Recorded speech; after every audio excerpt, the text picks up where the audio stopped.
Hello, wonderful students. This is Mrs. Raro, and I'm here to teach you the triangle sum theorem. Okay, so let's start. Let's say, for example, we have two lines. The red lines are parallel to each other, and this is transversal AB, and this is transversal AC. You notice the following. This angle X and this angle X are alternate interior angles. This angle Z and this angle Z are also alternate interior angles. Therefore, this angle and this angle are the same, and this angle Z and angle Z are also the same. Notice how Y is the vertex angle, or is the angle in between, right here between X and Z. Now notice what happens. X, Y, and Z forms a straight angle. Okay, so the measure of angle X plus the measure of angle Y plus the measure of angle Z forms a straight angle, so it is equal to 180. Okay, and that is the birth of the triangle sum theorem. This is why they always told you that the interior measure of the angles in a triangle is exactly 180, and it derives from the alternate interior angle theorems plus the third angle makes a straight line. Okay, and a straight line is equal to 180. Okay, so the measure of angle A plus the measure of angle B plus the measure of angle C is equal to 180 by the triangle sum theorem. Okay, all right, now we can use it to find the following. We can use this theorem to find the measure of the missing angle. So in this example, we have triangle JKL. Angle J is 32 degrees and the measure of angle L is 20 degrees. The question is, what is the missing angle K? Okay, so to find the missing angle K, same as always, we take 32 plus 20, and that is 52, and we subtract 52 from a 180. All right, so doing the math, this is 8, and this is 2 and 1. So the correct way to write this is the measure of angle K is equal to 128 degrees. All right, so that is simple and fair enough. Why don't you pause this video to figure out what is the measure of angle B? Okay, so again, we'll repeat the same process. We'll add 52 and 53, and that's equal to 105. And then we subtract 180 minus 105, which ends up being 75. So this is the correct answer. The measure of angle B is equal to 75 degrees. Okay? All right, why don't you pause this video again and see what's the measure of this missing angle. Okay, let's figure out this little box right here. Indicates that this is a 90-degree angle. So this is 90 plus 57 is 147. So we subtract 180 minus 147, right? And then that's a 3, and that is 33 degrees. Okay, moving forward. All right.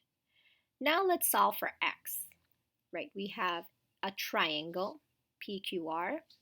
Angle P measures 55 degrees. Angle Q measures 12x plus 8 degrees. And angle R measures 8x minus 13 degrees. To solve for x, you need to take each angle, P, plus the measure of angle Q, plus the measure of angle R, and set them equal to 180 because we are using the triangle sum theorem. Each angle in a triangle, when added together, equals 180. So now I'm going to substitute. 55 degrees is for angle P, Q is 12x plus 8, and angle R is 8x minus 3, equals 180. All right, so everything on the left side of my equal sign needs to be added up. So we have 12x plus 8x. Okay, let me highlight. 12x plus 8x together makes 20x. All right, again, let me highlight where I got that from. And then my constants. 55 plus 8 minus 3 is 50. Okay, because 55 plus 8 is 63. Oh, I'm sorry, it's 60. 55 plus 8 is 63, and 63 minus 3 is 60. All right, and that's where I got my 60 from. I'm going to highlight it again. And then I'm going to bring down my equals 180. Right, and at this point, I'm going to subtract 60 from both sides. And that gives me 20x equals 120. I'm going to divide by 20. All right, and x is equal to 6. Right, 12 divided by 2 is 6. And that is the value of x. All right, okay. All right, why don't you pause this video to see if you can determine the measure of angle P.